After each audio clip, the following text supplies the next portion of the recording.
বিসমিল্লাহ আলহামদুলিল্লাহ ওয়াসসালাতু ওয়াসসালামু আলা রাসূলিল্লাহ ওয়া আলা আলিহি ওয়া সাহবিহি ওয়া মান ওয়ালা। সম্মানিত পরিচালক এবং দূরের এবং কাছের যারা আজকে প্রোগ্রামের সাথে শরীক হয়েছেন, সুপ্রিয় দর্শক শ্রোতা, সবার প্রতি অস্ট্রেলিয়ার পক্ষ থেকে আন্তরিক শুভেচ্ছা ও মোবারকবাদ। সর্বপ্রথমে আমি আমার মাবুদের দরবারে বিনম্র চিত্তে কৃতজ্ঞতা জানাচ্ছি, যিনি আমাদেরকে তার অগণিত নেয়ামতের মাধ্যমে এই পৃথিবীর জীবনে সুস্থ সাবলীল ভাবে চলার যাবতীয় উপকরণ দান করেছেন, যিনি বিশ্বব্যাপী এই মহামারীর চ্যালেঞ্জিং সময়ে পরিক্রমার সাথে সাথে জীবনকে সাজাবার, সময়কে সঠিক ব্যবহার করে নিজেকে ইসলামের আলোকে বিনির্মাণের উপলব্ধির স্বচ্ছ চেতনা দান করেছেন। আমি আজকের এই প্রোগ্রামের মডারেটর বা পরিচালক যিনি, তার মাধ্যমে ওয়ার্ল্ড মুসলিম হেরিটেজ রিসার্চ সেন্টারকে ধন্যবাদ জানাচ্ছি আমাকে আজকে এই প্রোগ্রামে আসার সুযোগ করে দেওয়ার জন্য, এবং একই সাথে আমি নিজেকে অত্যন্ত সম্মানিত এবং ভাগ্যবান মনে করতেছি এই প্রোগ্রামে উপস্থিত যারা আছেন, বিশেষ করে ওলামা ইকরাম, আমাদের উস্তাজুল আসাতিজা, আমাদের মাথার তাজ আল্লামা কামালউদ্দিন জাফরি হুজুর হাফিজাহুল্লাহ, যারা সামনে আমি নিজেকে ছাত্র হিসেবে সবসময় মনে করি, আল্লাহু বারিক ফি হায়াতি, এবং আমাদের সামনে এখানে আছেন আমাদের অত্যন্ত প্রিয় শ্রদ্ধাভাজন ডক্টর মুফতি মোহাম্মদ আবু ইউসুফ খান হাফিজাহুল্লাহ, তামিরুল মিল্লাত মাদ্রাসার অধ্যক্ষ ইউসুফ ভাই, আমাদের আরেক ইউসুফ ভাই আছেন মালয়েশিয়া থেকে, আমার অত্যন্ত বন্ধুবার এবং শ্রদ্ধেয় আমাদের জনাব মঞ্জুর এলাহি সাউথ কোরিয়া থেকে উনি আছেন, আমাদের ইমাম আবু হামিদ মোহাম্মদ আশিকুল্লাহ টোকিও থেকে, এবং আমাদের পার্শ্ববর্তী দেশ নিউজিল্যান্ড থেকে আছেন আমাদের আব্দুর রহমান ভাই, ব্যারিস্টার আব্দুর রহমান ভাই। আমি সবাইকে শ্রদ্ধা জানিয়ে আজকের এই আমার সংক্ষিপ্ত আলোচনা শুরু করছি। আমাদের আজকের আলোচনা যেটা দেওয়া পদ্ধতির অভিজ্ঞতা প্রেক্ষিত প্যাসিফিক অঞ্চল। তো প্যাসিফিক অঞ্চল বলতে আমাদের অঞ্চলটাকেই বিশেষ করে অস্ট্রেলিয়া, নিউজিল্যান্ড এবং এই সাইডটাকেই বিশেষ করে কভার করে। তো আমি প্রথমে very humble to say something in this very knowledgeable and proficient speakers, in particular Kamaluddin Jafari and Abu Yusuf Bhai, Yusufain আমি বলবো, শেখ আবু ইউসুফ, বাংলাদেশ, মালয়েশিয়া। তো আমি যেটা অস্ট্রেলিয়া, আমি ওইদিকে যাব না, অস্ট্রেলিয়ার দাওয়ার কিছু অ্যাক্টিভিটি আপনাদের সামনে শেয়ার করতে চাই। প্রথম পয়েন্টটা যেটা আমি আপনাদের সামনে শেয়ার করতে চাই, যে most scholar, according to the scholar জমহুর উলামা, তারা যেটা বলেন যে দাওয়া ইজ অ্যান অব্লিগেশন এন্ড দাওয়া is like a visa that allows us to live in the western society. আমরা যারা ওয়েস্টার্ন সোসাইটিতে আছি, দাওয়াটাই হলো আমাদেরকে এন্ট্রি করার একটা ভিসা। সুতরাং এই ভিসাটাকে আমাদের সাথে রাখতে হবে। এই ভিসা যদি হারিয়ে যায়, ইমানের সাথে আমার এই দাবি থেকে আমি বিচ্যুত হয়ে যাব। আর এই দাওয়াটাকে আমাকে কখনো আমরা যেন কখনো মানে আন্ডার এস্টিমেট না করি। এটা এমন একটা গ্রেটেস্ট ওয়ার্ক, যে কাজটা আমাদের করছেন সবচেয়ে এই পৃথিবীর বেস্ট রাহমাতুল্লিল আলামিন মুহাম্মদ রাসূলুল্লাহ সাল্লাল্লাহু আলাইহি ওয়াসাল্লাম, যার মতো মানুষ এই পৃথিবীতে আর কখনো আসবেন না, যার থেকে পৃথিবীর প্রায় 150 কোটি মুসলমান সকলেই বিশ্বাস করে যে মুহাম্মদ সাল্লাল্লাহু আলাইহি ওয়াসাল্লাম সর্বকালের, সর্বযুগের সর্বশ্রেষ্ঠ মহামানব, সৃষ্টির শ্রেষ্ঠ এই মহাপুরুষ। মহিমান্বিত জীবন ছিল বিশাল মহাসাগরের ন্যায় অতলান্ত। জীবনের প্রতিটি ক্ষেত্রে, সমাজের প্রতিটা অঙ্গনে, চিন্তা চেতনায়, প্রতিটি শাখা প্রশাখায় সকল সৃষ্টির জন্য যিনি রহমত স্বরূপ আল্লাহ রাব্বুল আলামিন এই পৃথিবীতে পাঠিয়েছেন, সেই রাসূল সাল্লাল্লাহু আলাইহি সাল্লামের হিরা গুহ থেকে নবুয়তের যাত্রা যখন শুরু হলো, সেই যাত্রা মানে দাওয়াতের চলমান যাত্রা আজ পর্যন্ত বিদ্যমান, এবং এটা কিয়ামত পর্যন্ত চলতে থাকবে। It is a legacy from our blood prophet Muhammad সাল্লাল্লাহু আলাইহি ওয়াসাল্লাম, and it's time for us to create another legacy for the future generation. This is our duty, this is our responsibility. এখানে থেকে আমাদের সরে যাওয়ার কোনো সুযোগ নাই। সম্মানিত যারা দর্শক শ্রোতা এখানে আছেন, তা আমি বলবো যে দাওয়াটা হলো, এটা কোনো অব্লিগেশন আমাদের জন্য, যে আমাদের ওস্তাদ কামালউদ্দিন জাফরি হুজুর বলছেন উম্মত, এটা উম্মত মুহাম্মাদি, উম্মত দাইয়া। সুতরাং আমি একটা ছোট্ট এক্সাম্পল দেব অস্ট্রেলিয়ার এই প্রেক্ষিতটা বলার আগে। এক্সাম্পলটা আপনারা জানেন, আমার এক্সাম্পলটা যখন আমি এরকম এক স্কলার থেকে শুনি, তখন আমার নিজের পশম দাঁড়িয়ে যায়। সেটা হলো যে ওয়াজা মিন আকসাল মাদিনাতি রাজুলুন ইয়াসা ক্বালা ইয়া কওমি ইত্তাবিউল মুরসালিন, এক ব্যক্তি দূর থেকে, গ্রামাঞ্চল থেকে, কেউ বলে অনেক দূর থেকে দৌড়ে আসছেন, দৌড়ে আসলেন, এসে বললেন ইত্তাবিউ, তোমরা অনুসরণ করো এই রসুলের, পয়গম্বরের, যাকে মেসেঞ্জার হিসেবে আল্লাহ পাঠাইছে। এই দাওয়াতের একটা দায়িত্ব, এত স্পিডে দৌড়ে আসলে এবং তাকে যখন হত্যা করা হলো, এবং হত্যা করার পরে যখন তাকে জানানো হলো কিলা দুখুলিল জান্নাহ ইয়া লাইতা কওমি ইয়ালামুন বিমা গফারা লি রাব্বি ওয়া জাআলানি মিনাল মুকরামিন, তাকে যখন বলা হলো তুমি যাও কিলা দুখুলুল জান্নাহ, জান্নাতে ঢুকে যাও।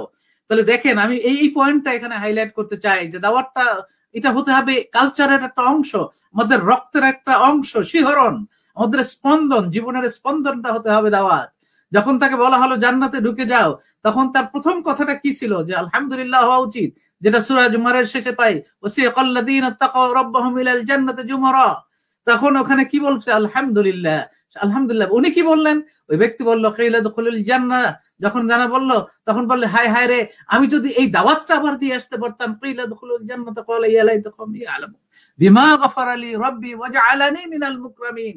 আজকে আমাকে কিভাবে আমার রব আমাকে মাফ করে দিলেন, আমাকে সম্মানিত করলেন, এই দাওয়াতটা যদি আমি আবার সুযোগ পেতাম মানুষের কাছে দিয়ে আসতে পারতাম।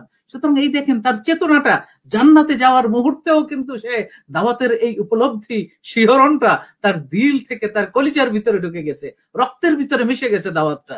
তাহলে এই জিনিসটা যদি আমরা ঢুকে যেতে পারি, তাহলে এইটাই হবে আমাদের জীবনের স্পন্দন। এটাই দরকার, আজকে কালচারের ভিতরে পরিবর্তন আনা দরকার। আমি এখন আপনাদের সামনে ছোট্ট করে অস্ট্রেলিয়ার একটা প্রেক্ষিত আপনাদের সামনে, যেহেতু আজকের আলোচনাটা প্যাসিফিক অঞ্চল প্রেক্ষিত, অস্ট্রেলিয়ায় আমরা ওয়েস্টে আসি, ওয়েস্টের একটা ডেমোগ্রাফিক সিনারিও সংক্ষিপ্ত ভাবে দেই। অস্ট্রেলিয়ার মুসলিম সংখ্যা হয়েছে 6 লাখের মতো, 6,04,000 মতো মুসলমান।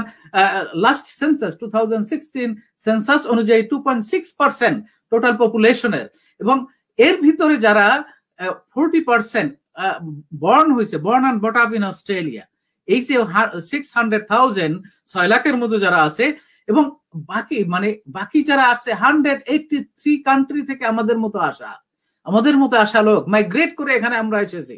সুতরাং এই 183টা কান্ট্রি থেকে, তাহলে এখানে অস্ট্রেলিয়ান যদি আপনি দেখেন, অনলি 36% অস্ট্রেলিয়ান মুসলিম, তারপরে আছে লেবানিজ, তারপরে Turkish, Afghanistan, Bosnia, Pakistan, Indonesia, Iraq, Bangladesh আছে এরপর থেকে 2.7% Bangladeshi Muslim in Australia, then Iran, then Fiji, then others. এই বাংলাদেশি যে 2.7% মুসলিম এখানে আছে, তার ভিতরে 55,000 থাকে সিডনিতে, এবং বাকিরা থাকে সারা অস্ট্রেলিয়া। আপনারা জানেন অস্ট্রেলিয়া একটা স্টেট মিলে অস্ট্রেলিয়া। সুতরাং এই অস্ট্রেলিয়ার এখন যেটা 2016 সেন্সাসের ভিতরে সবচেয়ে বিগেস্ট রিলিজিয়ন অ্যাকর্ডিং টু, এখানে দেখেন ইসলাম আছে, বুদ্ধিজম আছে, খ্রিস্টিয়ান আছে, জিউজম আছে, হিন্দুইজম আছে, শিখ আছে, অনেক আছে। কিন্তু আপনারা কি জানেন, এই জিনিসটা হয়তো অনেকেই আমরা জানি না, অস্ট্রেলিয়ার সবচেয়ে বড় রিলিজিয়ন হইলো নো রিলিজিয়ন, তাদের কোনো ধর্ম নাই। এই সংখ্যাটা সবচেয়ে বড়। সুতরাং এখানে বিশাল এক অপরচুনিটি, যাদের ধর্ম নাই, কিন্তু মানুষ একটা ধর্ম ছাড়া পৃথিবীতে বাঁচতে পারে না, তাদের একটা ধর্মকে। কিন্তু এই জায়গাটা, এই ভ্যাকুয়ামটা ফিল আপ করছে আজকে ইয়োগা। দেখেন সেখানে বিলিয়ন ডলারের ইয়োগা ট্রেনিং হচ্ছে, তারা মেডিটেশন হচ্ছে, মেডিটেশনের ভিতরে যাচ্ছে, তারা একটা ওয়ার্শিপের ভিতরে ঢুকে যাচ্ছে। They have no religion, but we as a Muslim it is our obligatory যে এই জায়গাটা আমাদের ফিল আপ করতে হবে। এই জন্য অস্ট্রেলিয়া এ পর্যন্ত প্রায় 30টার মতো অর্গানাইজেশন, বিভিন্ন 183টা কান্ট্রি থেকে যারা আসছেন, তাদের এই রিলিজিয়নটা তাদের কাছে পৌঁছানো দরকার। আমরা চেষ্টা করতেছি। আমরা যারা এখানে আসি তাদের ভিতরে আপনারা দেখবেন যে অস্ট্রেলিয়ার এই ডেমোগ্রাফিক মুসলিমের যে পপুলেশন, এর 40% কিন্তু ইয়াং। সুতরাং this is a big opportunity এখানে দেওয়ার জন্য, এবং তারা কিন্তু এডুকেশনালি কিন্তু অ্যাভারেজের চাইতে বেশি। This is a very good news যে অ্যাভারেজের চাইতে এখানে যারা young education, born and brought up, তারা বেশি। কিন্তু আমাদের সমস্যাটা কোথায়? ওয়েস্টে, বিশেষ করে অস্ট্রেলিয়া এবং অন্যান্য ওয়েস্টের কথাটা যেটা বলতে চাই, যেখানে আল্লাহ ক্লিয়ার বলে দিয়েছেন সূরা কাহাফের ভিতরে, আকুলিল হাক্কু মির রাব্বিকুম ফামান শাআ ফালিউমিন ওয়া মান শাআ ফালিয়াকফুর। সত্যটা কিন্তু এসে গেছে আমাদের ভিতরে, কিন্তু আমাদের কাজ হচ্ছে পৌঁছে দেওয়া। ফামান শাআ ফালিউমিন, যার ইচ্ছা সে এটাকে গ্রহণ করবে, ওয়া মান শাআ ফালিয়াকফুর। কিন্তু আমাদের ভিতরে এই পরিবর্তনটা, কালচারাল পরিবর্তন, এই ইসলামিক ইমানের পরিবর্তনটা আনতে হবে। আমাদেরকে identify our self as a Muslim first and foremost. এইখানে কিন্তু আমাদের একটা বড় সমস্যা। আমরা মুসলিম হিসাবে পরিচয় দিতে গেলে হীনমন্যতা আমাদেরকে জেকে বসে। আমি যে মুসলিম আইডেন্টিটিকে শো করতে চাই না ইন দা ওয়েস্ট। আনফরচুনেটলি এটা মুসলিম উম্মার সবচেয়ে বড় ডিজিজ। আমাদের রিফ্লেক্টটা, ইসলামটাকে মানে মুসলিম, কিন্তু ইসলামটাকে রিফ্লেক্ট করতে চাই না, ডিসেমিনেট করতে পারি না, প্রপাগেট করতে পারি না। এখানে কিন্তু একজন নন মুসলিম কোরআন, হাদিস, বুখারী, সিয়াসত এগুলো পড়ে ইসলাম আসবে না। তারা ইসলাম আসবে, আমাকে রিড করবে, they read to me, they read to Muslim. কিন্তু আমরা মুসলিম আনফরচুনেটলি আমাদের কালচারটা, আমাদের এটিকেটটা, আমাদের বিহেভিয়ার, মুআমালাত, মুআশারাত ওই পর্যায়ে নিয়ে যেতে পারি নাই, যে পর্যায়ে গেলে একটা মানুষ ইসলামের ভিতরে আসবে। তারপরও আমি সুসংবাদ দেব যে আলহামদুলিল্লাহ কনভার্সন রেট এখানে প্রতি বছর অনেক নন মুসলিম এখানে চলে আসছে। আমাদের এখানে যে, আমি আরেকটু সময় নেব, আমি জানি না মডারেটর আমাকে অ্যালাউ করবেন কিনা, সেটা হলো যে আমাদের এখানে আমরা যারা বাংলাদেশিরা এই ফিলটা করছি, যখন আমাদের এই কাজটা এখানে দাওয়ার আন্দোলনটা ছড়াই দিতে হবে, এখানে দাঈ ইলাল্লাহর ভূমিকাটা পালন করতে হবে, এই ভিসাটা আমাদের নিতে হবে, যে ভিসা নিয়ে আসছি দাওয়ার একটা ভিসা। সুতরাং আমাদের ভিশনটা হবে religious values and culture and need of the society, যেটা আমাদের আবু ইউসুফ ভাই হাফিজাহুল্লাহ উনি বলছেন যে কালচার যেখানে আমরা আসি, law of the land, rules of the land, culture of the land, এইটাকে আমাদের এই বাউন্ডারির ভিতরে আমাদের দাওয়াটাকে সরিয়ে দিতে হবে, মানুষকে মোটিভেট করতে হবে, সোশ্যাল কালচারাল ইনভলভমেন্টে থাকতে হবে, কালচারালি চেঞ্জ করতে হবে, কমিউনিটি বিল্ড করতে হবে, এবার ভিতরে ভ্যালুস এন্ড বিলিফটাকে ডেভেলপ করতে হবে। এই কারণে এখানে আমাদের একটা দাওয়া অর্গানাইজেশন আছে, আপনারা জানেন, ইসলামিক প্র্যাকটিস এন্ড দাওয়া সার্কেল। এই এজেন্ডা নিয়ে এখানে শুরু হয়েছে। আলহামদুলিল্লাহ প্রতিটা স্টেটে আমাদের দাওয়া কাজ ছড়াই যাচ্ছে, এবং প্রতিটা স্টেটে এই দাওয়া কাজের জন্য আমরা এখানে অনেকগুলো উইং, আমরা এখানে রেজিস্টার্ড এবং গভর্নমেন্ট রেজিস্টার্ড, এখানে সিকিউরিটি এসিক বলে, এসিএনসি বলে, যতগুলো বডি আছে গভর্নমেন্ট বডি, আমরা লিগ্যাল ওয়েতে, রেজিস্টার্ড ওয়েতে এখানে আমরা কাজ করতেছি। আমাদের ব্রাদারদের ভিতরে আমাদের উমান ডিভিশন খুবই স্ট্রংলি কাজ করতেছে, উমানদের ভিতরে ইয়াং মুসলিম ব্রাদাররা ইয়াংদের ভিতরে আলহামদুলিল্লাহ চমৎকার ভাবে দাওয়া কাজ ছড়াই দিচ্ছে, লিটল মুসলিমদের ভিতরে কাজ ছড়াই দিচ্ছে, ইমসা বলি ইয়াং মুসলিম সিস্টার্স, তারাও এই কাজটা ছড়াই দিচ্ছে আলহামদুলিল্লাহ প্রতিটা স্টেটের ভিতরে। এবং এই দাওয়া কাজটাকে আরো বেশি আফোল্ড করার জন্য আমরা যেটা আমাদের হুজুররা বললেন, ওস্তাদ বললেন, যে আমাদের এখানে কিছু এভিনিউ তৈরি করতে হবে, আমাদের এখানে কিছু ইসলামিক সেন্টার তৈরি করতে হবে। এই উপলব্ধি থেকে, এই অবচেতনার জায়গা থেকে আমরা প্রতিটা স্টেটে আমাদের ইসলামিক সেন্টার তৈরি হয়ে গেছে আলহামদুলিল্লাহ। এবং প্রতিটা স্টেট আপনারা শুনলে মানে সুখবরটা দিতে চায়, সুখবর এইটা, যদি আল্লাহ কবুল করেন ওইটাই সুখবর হবে। তারপরও দুনিয়ার দৃষ্টিতে বলতে চাই যে প্রতিটা সেন্টার এখন লিড করতেছে প্রতিটা স্টেটকে দাওয়ার ক্ষেত্রে। ইসলামের একটা নজরানা এখানে দেখাচ্ছে যে ইসলামিক এই দাওয়া অর্গানাইজেশনটা। এবং একই সাথে যেটা বলছেন, আমরা ইসলামিক স্কুল, কলেজ এবং ইউনিভার্সিটি পর্যায়ে আমরা নিয়ে আসতেছি। ক্যানবেরা ক্যাপিটাল সিটি যেটা, সেখানে আমাদের ইসলামিক স্কুল হয়ে গেছে, কলেজ লেভেলে চলে গেছে, এবং আমাদের আশা আছে এটা ইউনিভার্সিটি লেভেলে নিয়ে যাওয়া। আমাদের আল তাজকিরা ইনস্টিটিউট আমরা তৈরি করছি, কোরআনিক ইনস্টিটিউট, আলহামদুলিল্লাহ 450 স্টুডেন্ট এখানে হেফজ করতেছে। অস্ট্রেলিয়া বিশেষ করে ওয়েস্টে এই যে হেফজ করার জায়গা খুঁজে পাওয়া বড় কঠিন, যে কোরআনকে যারা বুকে ধারণ করে রাখবে। তাহলে এই কাজগুলো চলতেছে আলহামদুলিল্লাহ। আমাদের এই কাজের জন্য আরেকটা জিনিস সবচেয়ে বড় ইম্পর্টেন্ট যেটা, সেটা হলো যে মিডিয়া। এই মিডিয়ার ফিল্টার দাঁড় করে আইপিডিসি বেতার, আপনারা দেখবেন যে www.ipdc.com.au, এখানে গেলে ইসলামিক বেতার আছে, তারপরে ইসলামিক টিভি আছে। এই যেগুলো আমরা শুরু করছি, যাতে এখন সোশ্যাল মিডিয়া, এই মিডিয়াগুলো আমাদের হাতে নিতে হবে দাওয়া কাজের জন্য। দাওয়া কাজ শুধু বিভিন্ন ডাইমেনশনে, বিভিন্ন ব্রাঞ্চে, বিভিন্ন ডোমেইনে দাওয়াকে ছড়াই দিতে হবে।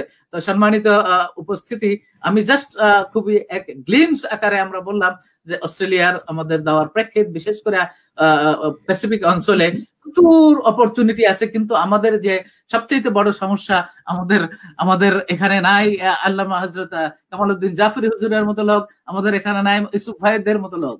সুতরাং এইসব লোক এখানে দরকার, যারা মানুষের ময়দান তৈরি হয়ে আছে, কিন্তু মানুষ দরকার, যে মানুষগুলা ওই চেতনা নিয়ে